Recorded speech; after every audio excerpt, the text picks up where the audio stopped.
Power 104.7. Rise and shine, St. Paul. Start your day the Power way.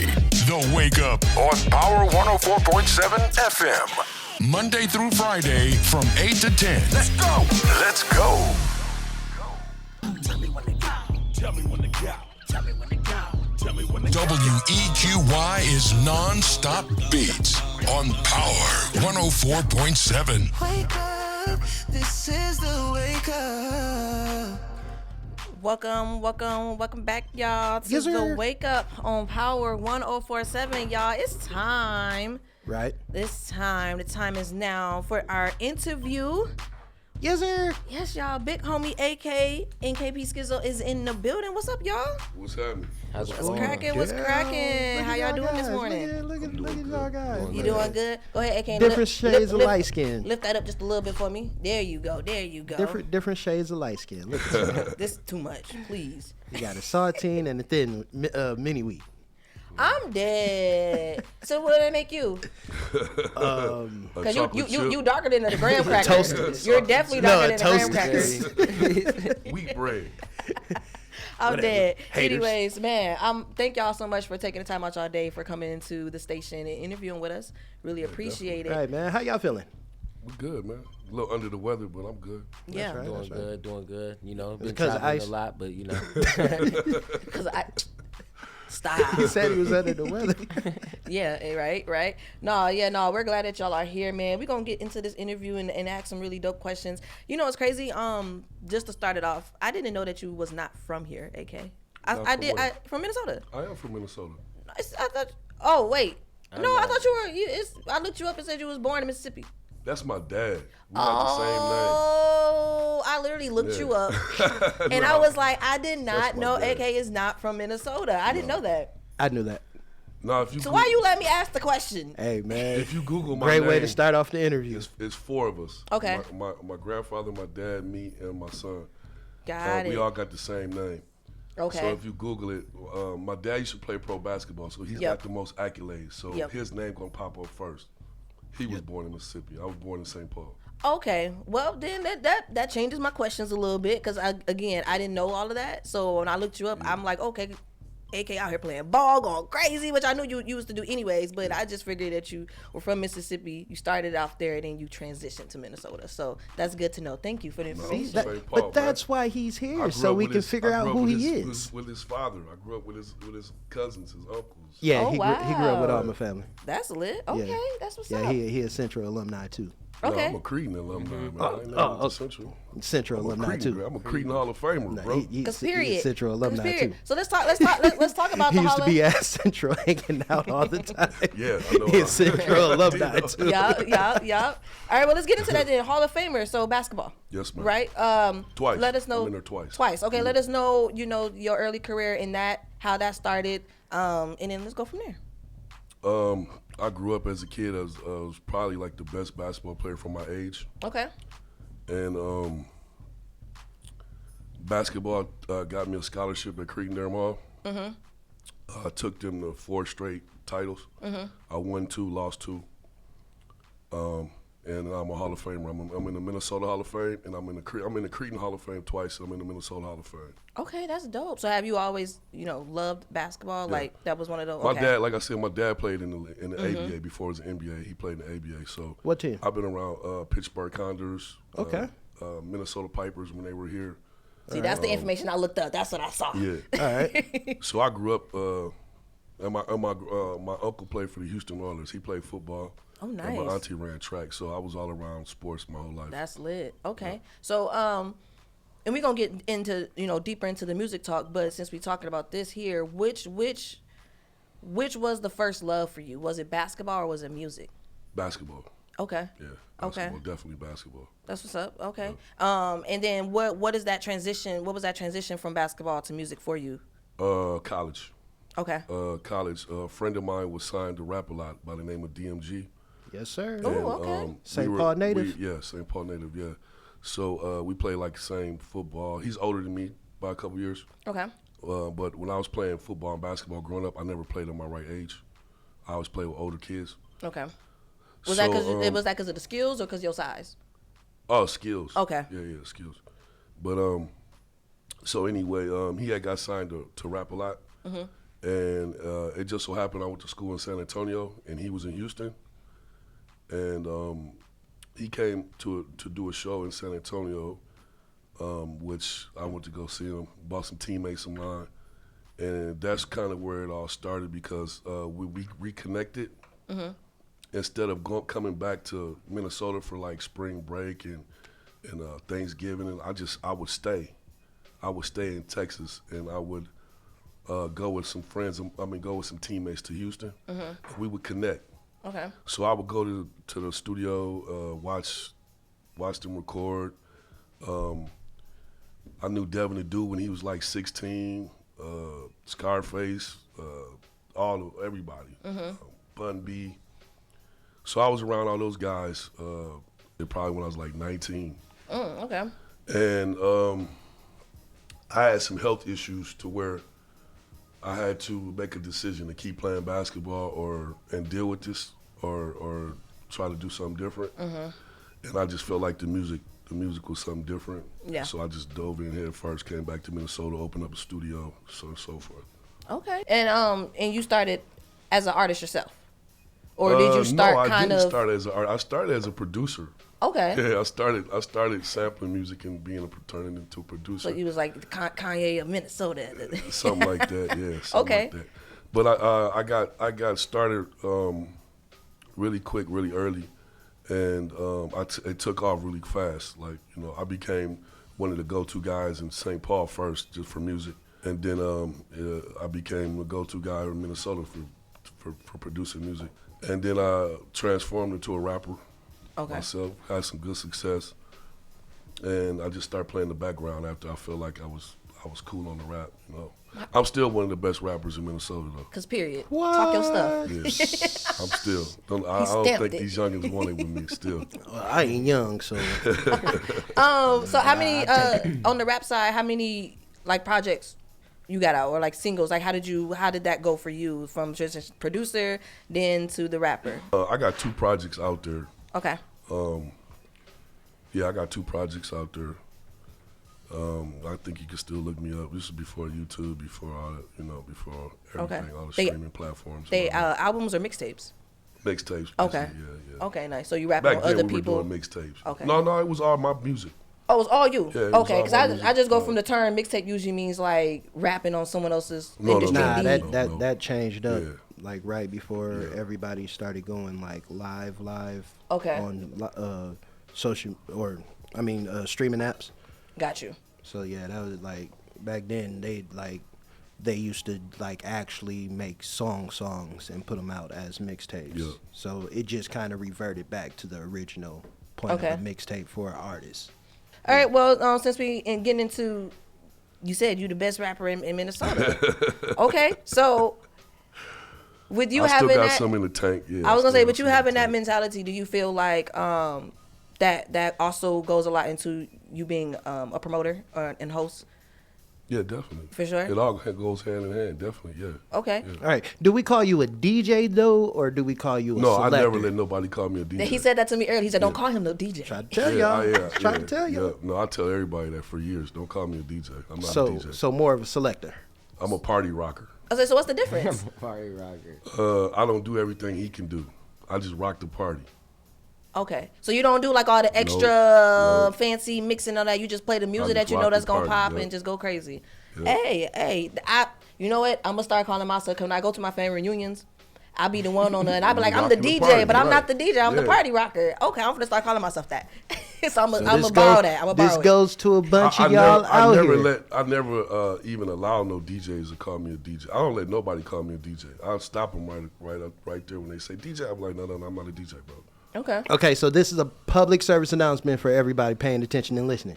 If you do not have the DJ skills to be a DJ, and this is coming from the big homie, you are not a DJ, correct? Correct. All right. A lot of DJs can DJ, but their songs selection ain't really good. Or they transitions be trash. I done heard some crazy transitions. It's practice, man. Yeah. Man, practice. like the beat, they didn't even flow right. Like, bruh. And I'm not gonna say that we all have good days, good sets. Some sets be terrible. Some sets, to me, be terrible, and another person will like the whole set. Mm-hmm. So you know what I mean? It's everybody's different preference. Yeah, for sure. But yeah, no. Clearing that up, thank you. You know what I'm saying? No. Because everybody thinks that. Like, he a real DJ. He been DJing his whole life. That's why he was my raised co-host. as a DJ. That's why he my co-host. Yeah. Mm-hmm. Yeah, He was raised as a DJ. Facts. He know both sides of my family.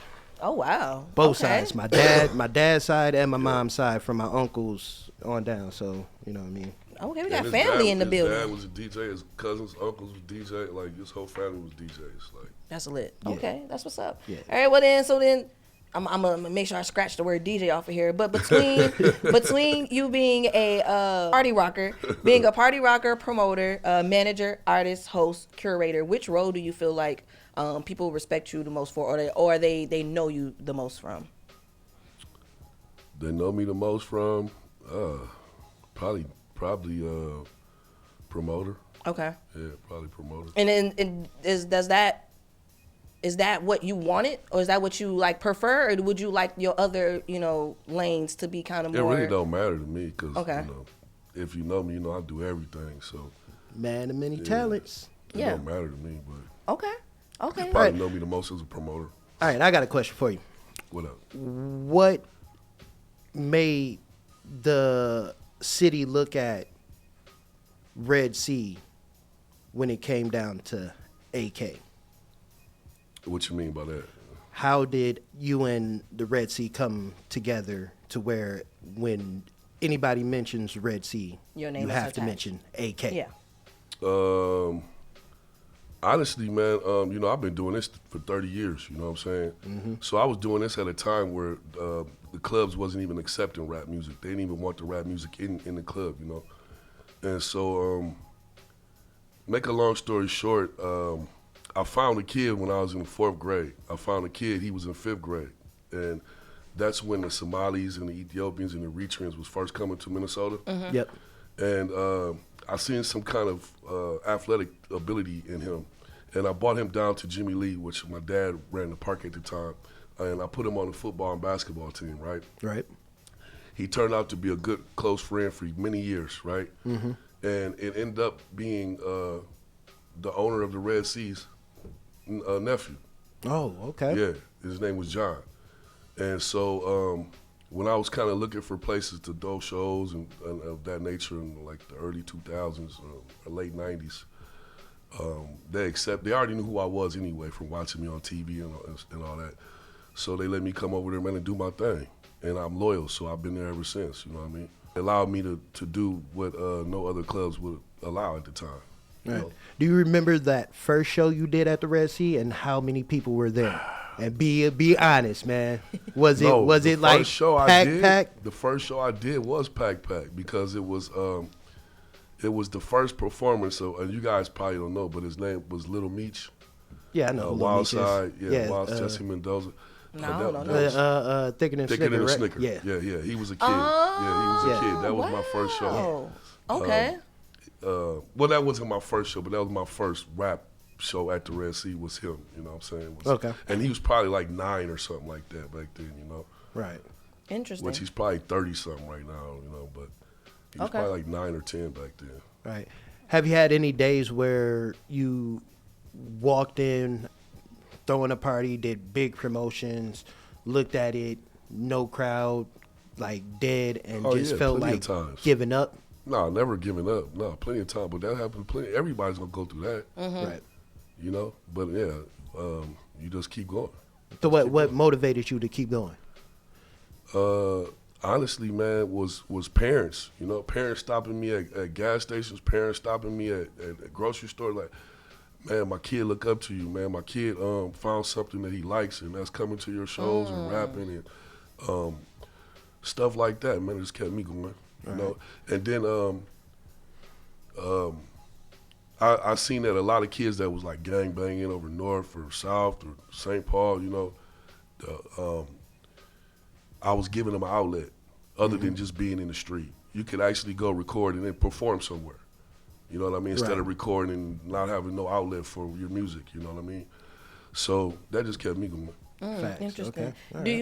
you so when you first had this relationship built with the Red Sea, right? Did you feel like other people tried to kind of copy or do exactly what you're doing with other clubs? Like, did you start seeing that starting to happen? Oh yeah, definitely. Yeah. People copy me all the time, but I used to in my younger years. I used to get offended. You used to get, Yeah, hey, man, no, I would. don't be out here doing my, man, Yeah, I y'all did stealing it my first, show man. ideas. Y'all stealing my show. Y'all stealing, trying to steal my artists and all, But now I just look at it like, well, you know who you got the blueprint from. So Right. you know where y'all got this from. You know where you got that $1,000 show or that $500 show or whatever. Y'all know where y'all got that from. So I look at it now as like, these artists don't and these promoters don't like to pay homage. So, but I look at it, they just paying homage. Right. You know? So with that being said, especially you throwing these shows, how many cars did you give away, bro? Like I we're hear at, about a car like so every cash quarter giveaway- season. Cash giveaway, we're at like $500,000. Wow. You know what I'm saying? Tadao, if you know Tadao, she counted them all up about a month ago. And she counted up everything, So we're at like $500,000 cash. We're at like 100 cars and probably like 250 trips. Wow. I That's done crazy. sent artists all over the country, New York to. I got a car from K. Yeah, he I got a car from that K. Won it at the Caboose back, man. Rode that thing till the wheels fell off. I bet. And it was like years. It took years too for it to happen. Yeah, I don't like, give away no junk now. It wasn't no I junker. was actually going to It was ask that. I great. was like, do these be it was like, my- they be lemons or they be, No, these be some people great that had cars. the cars for they still 5 got years. them? I have my man. car 5 for- years or so. That's what's up. That's lit. Let's backtrack just a little bit though, because you started mentioning the different states and stuff that you have connections in. So let us know where they are, and then how'd you get those connections, or who did you meet in the process? Just by traveling, really, honestly, you know what I'm saying? I got deep connections in California, Miami, a lot of places, Chicago. But it's just really when I was an artist, I used to travel every weekend. Yeah. And I was an artist that didn't just sit in Minnesota. I was an artist that was on the road every weekend. So you was like I would- driving, you yes, was playing. Yes. Okay. I would You done slept in the car a few times. no, I ain't never slept You in ain't the never car. did one of them? No. Oh, I mean, so it's the hustle. You know, some Yeah, people yeah, they no, get an no. RV or they get their car. I have. I have. I ain't afraid I to ain't You admit know never what I'm slept in the saying? car. I'm too part big of- to it's sleep a in the part car. of the build right What kind now. of car I'm gonna sleep in? Well, I mean, you got like the little vans or whatever, the old school pop vans Too that big got all and too fat the to be carpet sleeping in the car. Only time I seen him fall asleep was during road trips Yeah. and if we went to the store with the Cuzzos. Oh, okay, got you. Yeah. Okay, that's what's up. No, and I know you take a lot of trips more closer, like Wisconsin, Iowa, Milwaukee. See, when I was doing music, I was running all through there, like everything you're naming. I used to every weekend, every week. So when you're somewhere and you connected with people, you develop relationships. And I still to this day use those relationships to get people shows or tours, set up tours, all kind of stuff of that nature. You know what I mean? But it's relationships. These kids don't know nothing about that now. They hide behind the computer now. Yeah. You know what I mean? That's true. You got to get out there and really build relationships. Relationships take you a long way. Facts. Hey, Longer than money. Does this make sense, man? You can TikTok all you want, but that clock ain't gonna keep you moving. That make sense? No. Help me understand. That means he just said it. They hide behind the computer, so you can TikTok okay. all you want, Got you. but it ain't gonna keep you moving. It took me a second. to Like get a there. lot of these artists, they'll sit there and make 50 songs, but you never seen them perform. They don't. You don't see them dropping music. You don't see them videos. They don't know what it's like to be out here, man, with hand in hand with CDs and standing on the corner and going and pulling up at certain events, Drake relays and stuff of that nature, and jumping out with 100 CDs in the trunk and getting your hustle on. Yeah. Social media ruined it. It did. It Absolutely. did. I agree. Social media made people social only over the media platforms. That's it. Like they took everything else away. There's no going out. Like Yeah. he said, there's no going out. Yeah, And because that's I'm why starting to we're notice winning right now. Yeah, I'm starting to notice that too. Like when you see like a flyer for an event or something, right? People will rely just on the social media push of it. They not going to hang them up in the gas stations. They not going to actually pass them out to people. So yeah, I fully agree with that.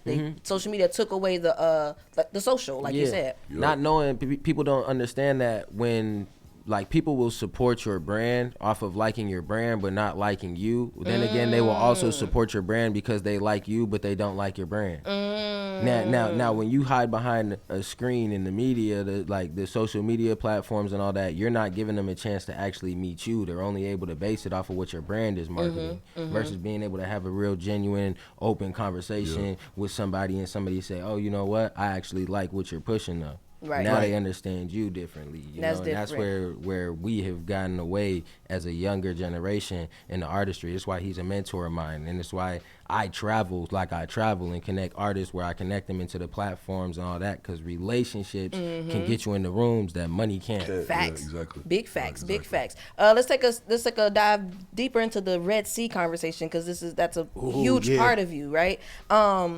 With you being a producer, a manager, a mentor, things like that. When you open these spaces at the Red Sea for open mics and things of that, what are you looking for in local artists? Like, what do you feel like that they're doing correct? What they might be missing while they on stage? All of that. Like, yeah. Let us Honestly, know what it looks I'm like. not to you. really looking for nothing. I'm just giving them an outlet to get to like your stage performance. Get that down. Get your vocals down. You know, the Red Sea's like a practice gym. Okay. I don't expect for you to stay in a practice gym forever. You feel what I'm saying? It's just you come practice, you tune up your skills, and you move on to the next level. Yeah. You know what I mean? And some people have done that and they have success from the Red Sea. You know what I mean? Grammy Award winners and all that came from the Red Sea. Grammy producers came from the Red Sea. You know, artists like Lizzo came from the Red Sea. You know? I mean, you know, not just basically, but they walk through there and they did their thing. You know what I mean? So Young Gravy, same thing. You know what I mean? But yeah, it's just it's like a practice facility. But have you ever like took an artist under your wing because you saw them perform and was like, oh, I see potential in this artist. Let's actually work. Like, has that ever happened? Yeah. Okay. Yeah, name us a few. I mean, we got Skizzo. Did y'all meet at the Red Sea, or this was up before? Okay, so you got. I met Skizzo through my son. Through his son. Okay. Yeah, Okay. I was in a group with his son. And I kind of just got introduced to him and told to come to the studio one day. So I went to the studio and met K, and I never left. Like he said, the loyalty and the business side of things, like the knowledge you gain from there, like it's like even with the Red Sea, I've won over 40,000 and a car from Big Homie. So yeah, you know what, quite it's a couple people that's up there. Yeah, like, for like sure. 10,000, 20,000, like you know. Yeah, I like done seen a few. So name us those artists.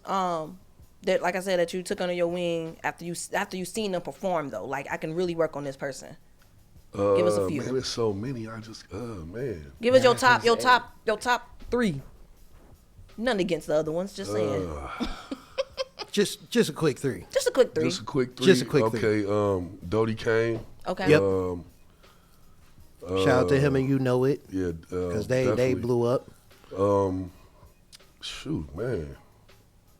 I there's so many, man. Deja Vu, right? Yeah, Deja Vu. She's still around too. She's still working. She's still grinding too. Yeah, Deja Vu. Cause I know she done Carson won a Blue, few trips. you know. I done seen her go to Cali with you a few times. Carson Blue. Shout out right to now, Carson. a young kid by the name of Milo Flexen. Okay. I heard of Milo Flexen. I haven't had a chance. He's got a strong buzz Milo in the won a city. show slot too from you. Yeah, actually, I'm sending Milo to Las Vegas at the end of the month. He won a trip to Las Vegas at the end of the Lit. month. Okay. And he done won 2 cars. He's probably up like 10 bands.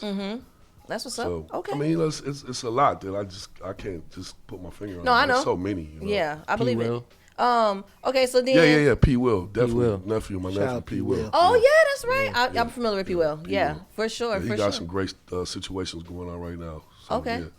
Do you feel like so, because like you said, see, the Red Sea is like a starter place, right? Do you ever take offense to the people who in a sense say those same things, but they say it more so in a negative way, like, you know, that ain't you know, a place to take really care offense to for. it. It's just a beginner spot. You ain't Yeah, gonna make it out of there. Like, do you ever take offense to people who say that? Because they have said that. No, they all say that. I mean, they gonna hate regardless. You know what I'm saying?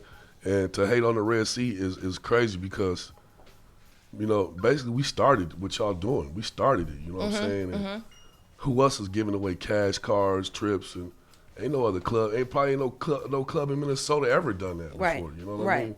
Especially to the magnitude that we have, you know what I mean?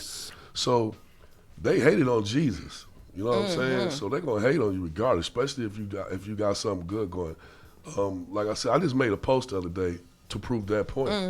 You know what I mean? I was gonna get us there, but go ahead. You there already. You know, if I post a show or something like that, you know, I'm not gonna get that many shares. If I say I'm having a coat drive or a toy drive, I might not get that many shares, right? But if I get online and say some messy stuff or some negativity, I'm gonna get 1,000 shares. Yeah. You know what I mean? But so that just comes with the territory. You know, you can hate all you want, but you ain't stopping nothing. You know what I mean? Facts. Okay.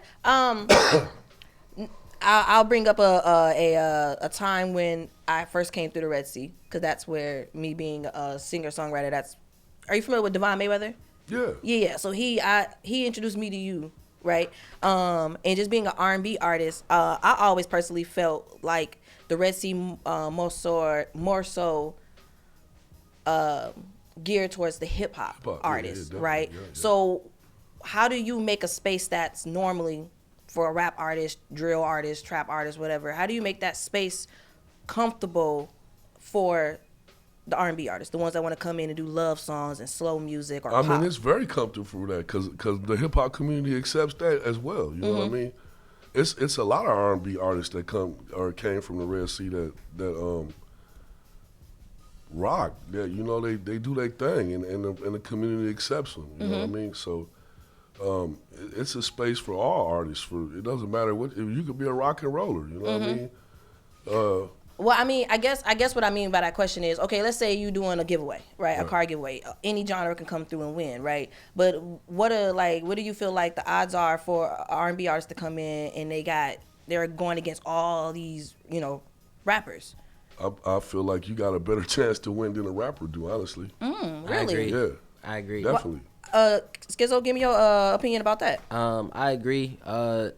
Just because you stand out, a lot of the other artists, they have that same sound when they get up there. So as an R&B artist, you actually can move the room. You stand out a little bit different. I just feel like even there, anybody can win at any given time. It's just if you have those supporters and the people who come with you, or even take the time to get to know other people's supporters that are in the building, you know. Networking, like you said, that. it's practice, but at the same time, you need to be able to network and ask people how they feel about it. I go there still to this day and go and perform songs before I go on major tours and perform on major tours and stuff. I go through there, still practice these songs, see how they're gonna hit. Do the people cater to them or not? Oh yeah, this should be in a set list. Like, that makes sense. You know, but when it comes to the R&B artists, I feel like those R&B artists, like, was it Whitney Starborough? She's fire. She was man, she was so good, like all the time. Every time I heard her sing, it was different, you know. And yeah, no, I think that the R&B talent has a good chance of winning. Better chance to me. Yeah. Interesting. All Okay. right. I got a question.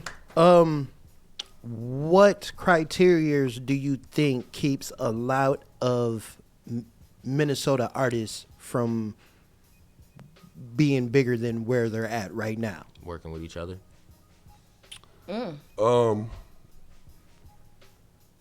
Tapping in trying to find your own fan base. You know what I'm talking about? A lot of these artists, they, like I said, they don't know how to politic. They don't know how to get in these rooms and work the rooms. They don't know how to gain fans, you know? Right. They just come perform, leave. Come perform, leave. They don't stick around. They don't, try to network. This dude got a large fan base. What can I do to tap into his fan base? Let's do some songs together. Let's do some this together. Let's do some shows together. You know what I mean? Right. They don't do that. Okay. Do you think also a lot of artists that are coming out the local scene don't have their actual paperwork all the way legit? And do you think a lot of them are just doing it just because they're looking at the fast money Or like compared the to clout behind actually it. looking at a lot of them are the business structure of it? Most of them don't even know the business. You know lot what I'm of saying? They just recording music and putting it out there, which is cool if that's all you want to be. Some of them don't. Some of them are scared to be successful. You know what I mean? Some of them just want to do this as a outlet. You know what I'm saying? So you can't think that everybody want to be Jay-Z, or some people just want to be local artists. You know, Right. Some people just want to be known locally. You know, they don't want to be known nationally. You know what So I'm there's saying? still levels to this Yeah, that yeah, certain definitely. people will, okay, I'm going to do this and then I'm going to stay at this level Yeah. because I feel good right here. And that's all they And wanna I'm going to do. do this. And Yeah, then that there's local certain clout people is that, real. that wants to That's go all they to wanna another do, is level, be but known they when just walk don't. into the gold room, or they'll be known. You know, they don't. That's most of them. That's all they want is the local success, and that's cool. You know what I mean? Right. If that's all you're looking for. Okay. I got one more question, and then y'all, we're gonna go into an intermission, and then the rest of the interview you will have to actually catch it online on YouTube. I'll be dropping it on Day TV Network. That's DAE TV Network. Yeah. So you'll get the rest of it there. Before this last question, real quick, before we do this intermission. Yeah. How do you feel about artists who have their vocal tracks behind their performance? Because a lot of people be like, you're not serious about your craft if you got music behind you. Well, But some it's people feel like acceptable they need now. Say it, AK. You know, Say it. It's Say it. acceptable now. You know, because everybody does it now. But when we were coming up doing this, that wasn't acceptable. Right. You know what I mean? So in this day and age, it's acceptable. You know what I mean? If you get on stage and you don't have backup tracks or behind you, you're rare. Thank you. I appreciate it. Thank you for letting me know that. I mean, I feel like I ain't gonna hold you. This is coming from being an artist, so I might be biased. But I feel like a lot of that also has to do with the venue. And I say that in the case of like, it be venues out here where the sound system is trash, right? So you need the vocals behind you to help elevate the song and all that. They mics be super low, so they can't even hear you singing or rapping. It be trash. I still disagree with that one, man. Right. Like, Well, I understand a lot that of the times sound it's guys be trash. It's the recording That too. that's trash, not the sound system to the club. It's your recording. Who's your engineer? Who, like, That's you true. know what I mean? So, yeah.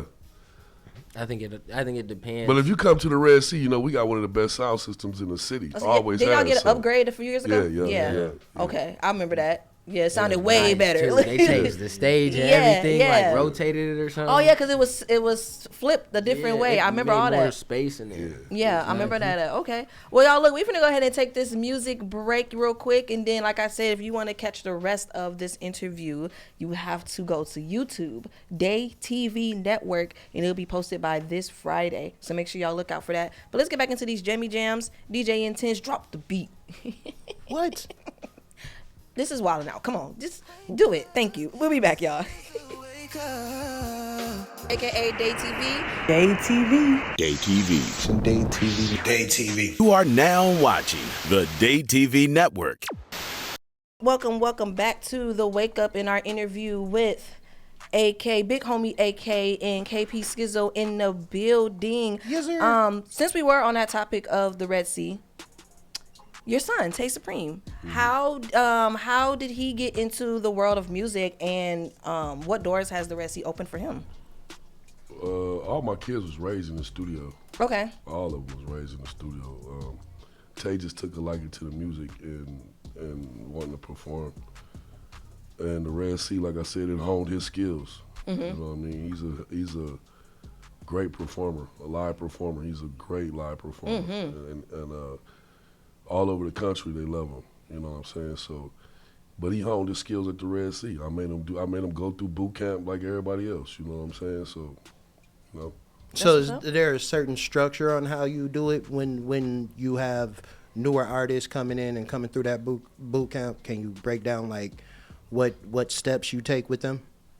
So I try to work on their song selections.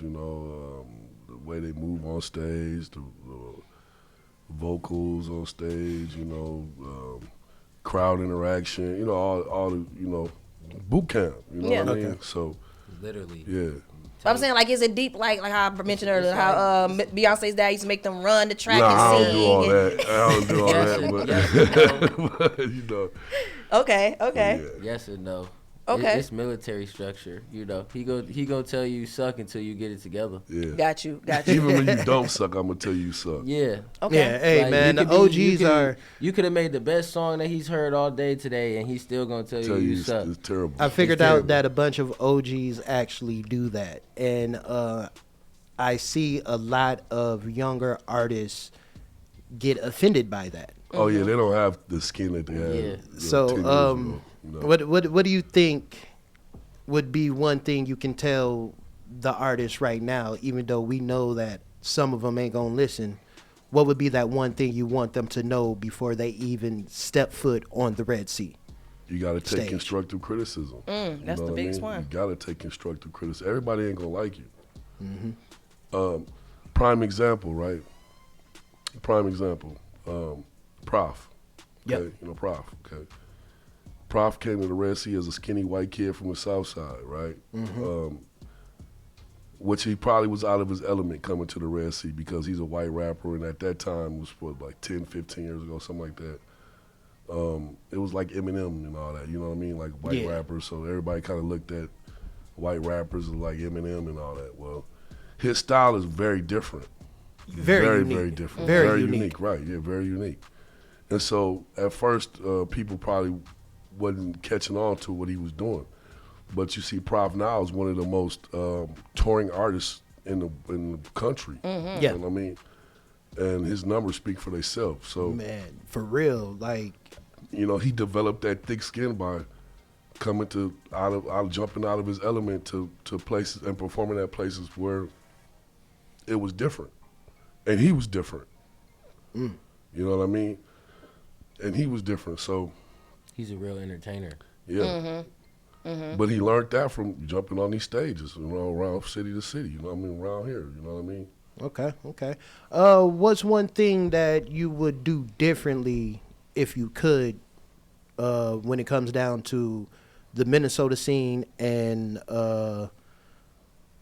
artists that comes to your path? You know what I mean? Or I wouldn't that you do cross anything paths differently. I wouldn't do anything I've done differently.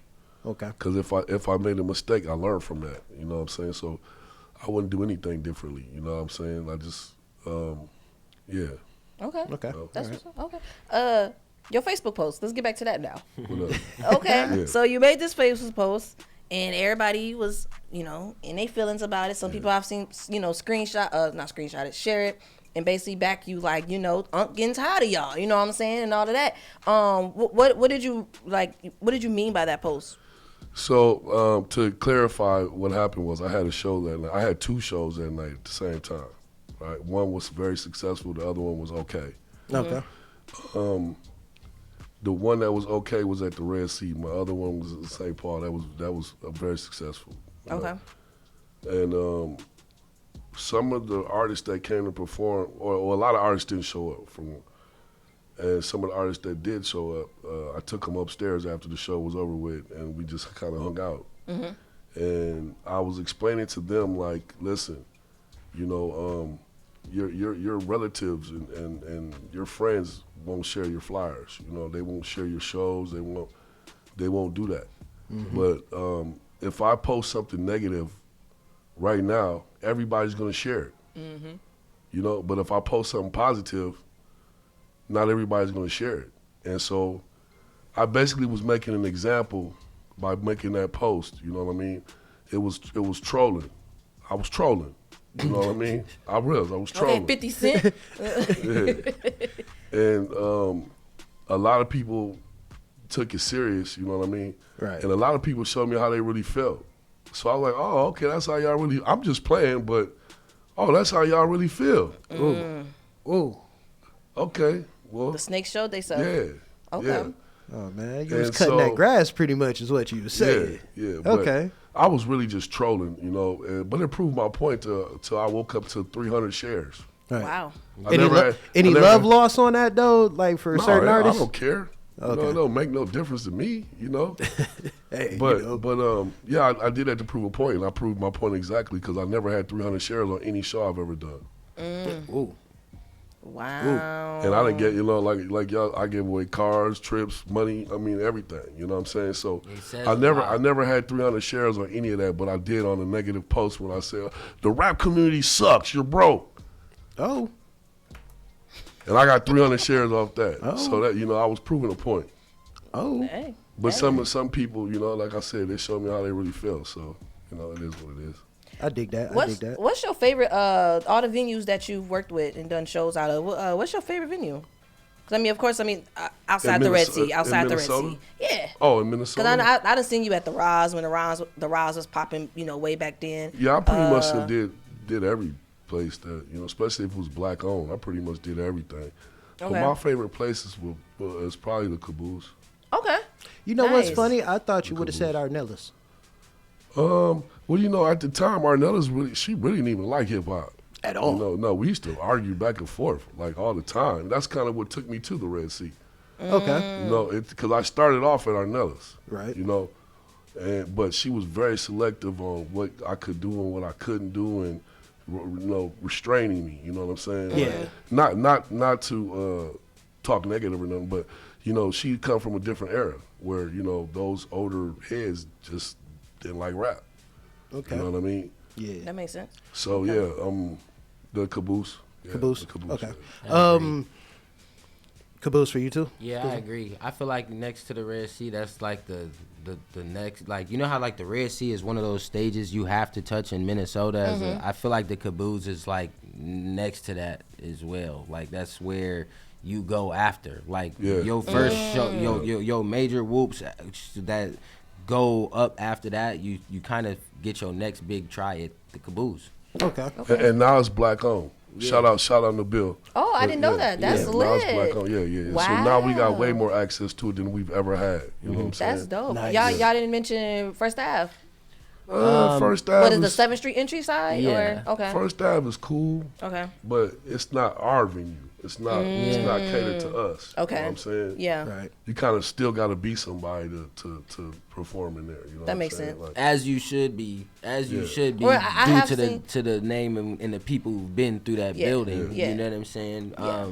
But no. I was gonna say I've seen a lot of local names though who had opportunities to perform. At least, like I said, the 7th Street entry 7th Street side. entry, that's different than First Ave. That's Yeah. that's True. I mean, it's they the be killing same me. building. Look, they be killing me when they say, But "Yeah, I perform on it's- First Ave tonight," and I'd be like, It's "No, a you whole don't." different, yeah. Like, you I'm at perform- First Ave. No, you're But at if, 7th if, Street. Right, if yeah, you go 7th to the Street. First Ave website and you pull up shows and events, it still mentions the 7th Street entry portion. So it's still the First but- Ave. Yeah. Okay, And they're going to but mention the listen. 'Cause Fine Line too. Because technically, Right, then yeah, right. And they're going to mention Amsterdam too. Right, Amsterdam too. So And you the other Okay, place okay. on University, I forgot the other one. I can't remember the other Oh one. man, Yeah. I I forgot can't it think of too. them right now. That's funny. Okay. But yeah. Okay. So Jeez. you are like, a lot of people also associate like you with being the king of after parties, after sets. You know what I'm saying? How'd you get into, like, what made you get it? Because you mentioned it, you was like, after the artist came, and then you took him upstairs to just kick it afterwards. So that's why I was like, ooh, after sets. How did the whole after set thing just start, like, become this big thing? Like, of course, shows happen, then a few of your people might want to just go upstairs, continue to party for a little while, record or whatever, but then like they start becoming like every weekend, like people knew, hey, after we going to the Red Sea after set, right? All right, so like how did that come about? Man, really just giving my people a positive outlet. You know what I mean? A safe environment to party, to kick it. The after party thing started for me in high school. Okay. You know what I mean? I didn't live with my parents in high school. You know what I mean? I was on my own in high school. I lived with my grandmother, and so I had to think of ways to Bring in some money. Yeah. Yeah. I had to think of ways to bring in some money. And I used to have parties, house parties, crackhead house parties. Oh, all goodness. kinds of, I used to just get a crib or a basement or a garage from anywhere I could and it just stemmed from there, you know what I mean? Like, Okay. just, one of those things where, You want to be safe and have a good time, go see AK. Yeah. You know what I mean? No, for sure. I don't know if I want to answer this question. It might ruffle some feathers a little bit. Man, let's go. Go ahead, man. You done told me to stop. I was going gatekeeping. I was finna ruffle some feathers myself. But go ahead. Let's do it. No, you go ahead, bro. Go ahead. Okay, so what? The whole like, a lot of it's some female rappers that come to you, you know, wanting you to mentor them or help manage them or whatever. What do you say about the ones that turn into strippers? Or dancers. Most of them were strippers before they came to me. Though. Really? Yeah. Okay. Because for some reason, I've seen some names out there, and I'd be like, when did she start dancing? When did this happen? No, I knew. The one, I knew. Yeah, you worked. That's why. no, most of them were strippers before they were rapping. Okay. Yeah. So it wasn't like a situation where like, hey, I got a way you can make some money. You want to do this? Like you wasn't like coercing them to. They were stripping already. Interesting. Okay. Yeah. They just came to me with some, by what was that, like 5 years ago or so, when all the strippers were trying to be rappers like Megan and Cardi. Yeah, Cash Doll. Yeah. That kind of like kicked it off for all the strippers to be rappers, you know what I'm saying? And so they would come to me for shows or record or whatever, but they were strippers before that. Okay, just wondering. I just wondered because it just always seemed as if like you didn't really. No, I didn't turn them into no strippers. Blame it on AK. Right. I just wanted to ask. All right, let's get into the gatekeeper conversation. All right, man. So a lot of people talk about gatekeepers up here in Minnesota, and my question to you: do you feel like you one of the gatekeepers? And or what do you think a gatekeeper has to be in Minnesota for them to open the gates? I don't even believe in that gatekeeper stuff. Yeah. Like, I don't, you know what I mean? Like, I got a stage, I put you on it, I utilize what I got around me, and I try to help who I can. But there ain't no gatekeeping. What can I stop you from doing? Like, I can't stop you from doing nothing. You know what I mean? Like, I can only offer you my services. You know what I'm saying? Right. I don't really partake in that gatekeeping stuff, So do you think a lot of people only say you're gatekeeping because of the simple fact that they're not doing their own footwork? They not understanding what a gatekeeper is. That. They not understanding. So what is a gatekeeper? How can AK, Big Homie AK, how could he be a gatekeeper when he gives his platform to everybody and opens it up to everybody in Minnesota? There's no way you can. A gatekeeper is somebody who's trying to keep you down and out. When you talk about AK, it's a provider of opportunity. There's no gatekeeping that comes from that. You can't gatekeep when he's given free opportunity to come learn. And like I said, these $1,000 contests, and you like I want artists to think about this really quick, okay? They say they want to be celebrities, right? You want to make that big bag. These celebrities is making $10,000, whatever for these shows or whatever when you starting out, right? The way to do that is to go to an open mic and win $1,000 for performing one song that only took you a minute and a half for performing. Now he teaching that. He teaching the way to generate bread, to merch, to start your clothing, to get into a studio. He give you the access and all of that. So when it comes to gatekeeping, I feel like people throw his name in that conversation because he's up there as far as his credentials and who he is as a person and accolades and all of that. But as far as a gatekeeper, somebody who's guarding and not letting people through the door or deciding who gets in and gets out, that's not him. He gives everybody the chance to get in. You do what you do with that opportunity. I was somebody who almost lost and costed myself that opportunity. I got told that I needed to go work on myself a little bit because I was aggressive. I was an alcoholic. I was fighting. I was doing a lot. I was bringing bad business to the place where he was giving me free opportunity to grow and to learn. So at that point, I don't think that I think that people really truly just get caught up in what a gatekeeper is and they don't really know what they're talking about. They don't. Is there people that don't want to give you access to the things that they have that can make you better? Yes. But he's not one of them. Oh yeah, there's definitely people that could do more out here, but they gatekeep. I ain't gonna say no names, but why not? I mean, Why not? Come on. No. Come on, I did. I don't want to put nobody in the headlock in the club or nothing. Cause you know they gonna be So as soon as they see the interview, they gonna be talking trash. Right. We got a few questions to ask you. We got a few different Mount Rushmores that we want to hear from y'all. Minnesota male rappers. Who's your Mount Rushmore? Pete Will. Yep. That was my first. Like as of now or just like period? Like In the last. I say just personally on how you feel. Like right now, like who's out here right now? Yeah, like right now. Yeah, let's go right now Yeah, before yeah. you go to your honest personal favorites. Yeah. Since you know what I mean. Let's do it right now, and then let's do your all-time Mount Rushmore. Yeah.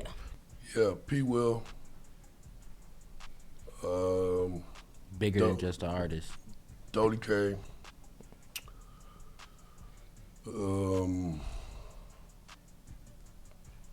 Remedy.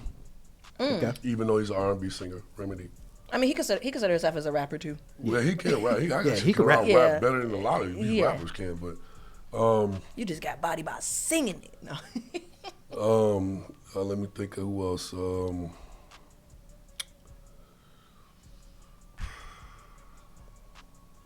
Man, my son Tay I Supreme. was gonna throw Tay in there Yeah, too. Okay. So that's your all-time or just right now? Right now. right now. Right now. Right All now. right. What's your all-time? Sandman. Okay. Oh, Shout y'all out to probably Sandman. y'all I know probably Sandman. kinda young, I so y'all don't know know. nothing Yeah, you know about I that. know Sandman. Sandman. Contact. I don't know nothing Contact. about that. Yep. Yeah.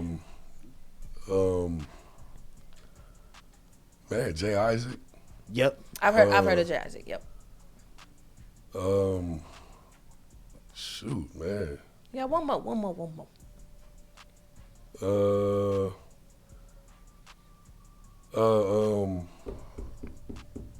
Let me see here.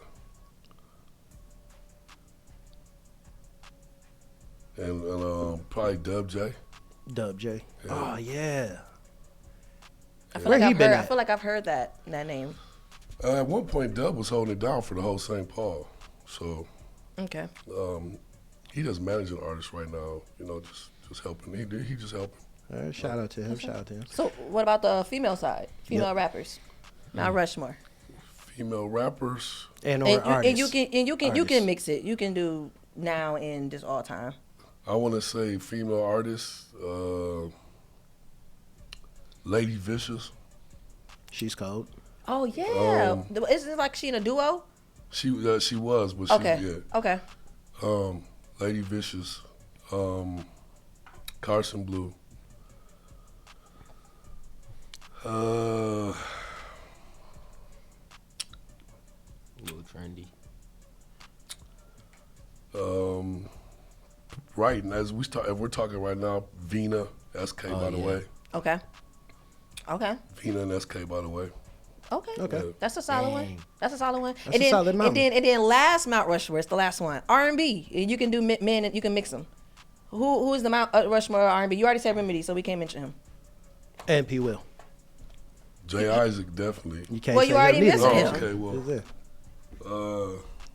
well, dang, I gotta put Remedy and Jay Isaac on the Mount Rushmore R&B. You know who Yeah, I really missed from the like, R&B days though was Josiah Woods. Fire. Oh my goodness. Josiah I Woods. miss Josiah. His music was hard. Yeah, I wrote Yes. about 10 records for Josiah. And he actually can sing. Yeah, like- amazing like artist. great. Like I wrote a whole album for him, and just he gave me that Bruno Mars. Like he Yeah. was like the next Bruno Mars if he really went far with that, for sure. Absolutely. Yeah, Josiah. Let me see. Probably my nephew Rashad 502. Yep. Okay. Okay. I was gonna say him too. What about upstairs? You ain't say no female. Oh, singing? Whitney. I Whitney said R&B. Starborn. Okay. Yeah, Whitney Starborn, definitely, yeah. Okay. She's got one of the best voices I've probably came across in the last 10 years. There was this one girl I'm trying to remember you introduced me to her too at the studio. I have a song with her. She's hard. She's great. But you introduced us. You even wrote it. Oh, Terry Ivy. Is that Terry yeah. Ivy, yeah. Okay. Oh, I've heard her too. Yeah. Okay. I was actually expecting some different names, but okay. Yeah, I mean, I write for a lot of people. like R&B music for a lot of people. That's what's up. All right, so then let's go ahead and start slowly wrapping this up. What's your I guess your personal feelings towards the Minnesota music scene here? Like, what do you feel like we lacking? What do you feel like we need to do We're lacking to really unity. Unity. That's the number one. We're lacking unity. Agreed. Everybody can't be Nelly. You know what I mean? No, what I mean by this is like, you know, everybody can't be the one in the front. That's what I do Facts. right now. Look at what Lil Wayne had to go through to be Lil Wayne. He had to wait for Juvie. He had to wait on BG. He had to wait on the Hot Boys. You know what I mean? The big timers. Yeah. So everybody can't be Lil Wayne. Everybody can't be Nelly. There gotta be some lunatics. You know what I mean? There gotta be some Saint lunatics and wait your turn. And I feel like if some of these artists could get behind somebody that might be, they might not be a better artist than you, but they might have a better look, a better sound, a better, you know. Yeah. If everybody get behind the people, like for instance, like P. Will, he's an artist that covers everything. However you want it, P. Will can bring it to you. So if a lot of more artists got behind P. Will, I feel like we'll break the Agreed. the ice. You know what I mean? Like we'll get a little further. So you don't think, what's his name, Lil James? You don't think he's doing that for Minnesota? I wouldn't. I mean, I can't really speak on that because Okay.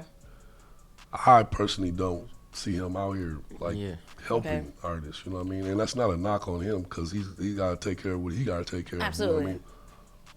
But yeah, I don't really see him out here like grabbing artists and taking them on the road and things like that next year. Only artist that I see in Minnesota that does that is Prof. That's it, and he's a white guy. Yeah. You know what I mean? He takes us on tours. Okay. Us, when I say by us, I mean like the hip hop community, you know, black or white or whatever you are. Okay. If you making noise and you good, Prof will take you on that road. Okay. Nice. right. Ain't real quick, ain't P. Will, because you mentioned P. Will on your Mount Rushmore and just now, don't they have a group, Mac Turner? No. They're all individual artists. Okay. Yeah. Okay, I thought They they just was all like friends. Okay, I just But for some they're reason I all thought they were individual like how Free Wi-Fi was at one point, where No, they was in a no. group. Yeah, but then let's they do speak their own about thing. that. I'm glad you brought that up, man, because I have to ask you, and this is one of the questions that's been soaking in my head. What happened when it came down to free Wi-Fi and the path they were on? What do you think knocked them down to where it just demolished the whole situation? You know, it's hard to keep a group together, especially when you didn't grow up together. You know, when you're just putting this guy with this guy and this guy with this guy, you know, it's kind of hard. Like, you know what I mean? Egos get involved. Some people feel like they ain't making enough money. Some people feel like they ain't getting enough shine, or they not getting enough verses on this song or that song. So I really can't speak on the free Wi-Fi situation, but a little bit I know that some of the ego stuff got into the way. You know what I mean? Okay. Okay. So yeah. All right. And then, so far as I understand, you know what I mean, but who out of that group do you still see that might still have potential right now? Jay Plaza. Jay Plaza's a great artist. Yeah, he's fire. He's a great artist. I mean, man. He reminds me of like he give me like a Joyner Lucas. Like he kind of vibe. He probably should be signed, or he's that good. You know what I mean? He's a great artist. Okay. I agree. Plaza probably out of all three of them, Plaza was definitely the better artist. I know that the Riff's daughter is doing a lot though. She's and doing I know a that lot. he's She's really fire. involved in her career and a lot that she's got. Like she travels a lot. She works with a lot of Disney artists. Like she been on the news. She works with I think she got like some 21 Savage or like it was like a big major feature or something like that. Like Okay. you know, I've been following her too. You know, he does a lot with her too. So I know that there's business being done on that end. But as far as the music, like we talking sign artistry and stuff like that, like I do know Jay Plaza's coming with the content. Facts. Yeah. Like, you know, he's coming with the content and he working. Right. All right, man. I do got one more or two more questions, real quick. Mount Rushmore DJ, Minnesota DJs. You ain't on it. I'm just talking mess. I don't know. Probably ain't on it. I'm talking mess. I don't care. Mount Rushmore, Minnesota DJs. Yeah. Big Reese. Inferno. Man, back to Big Reese, Inferno.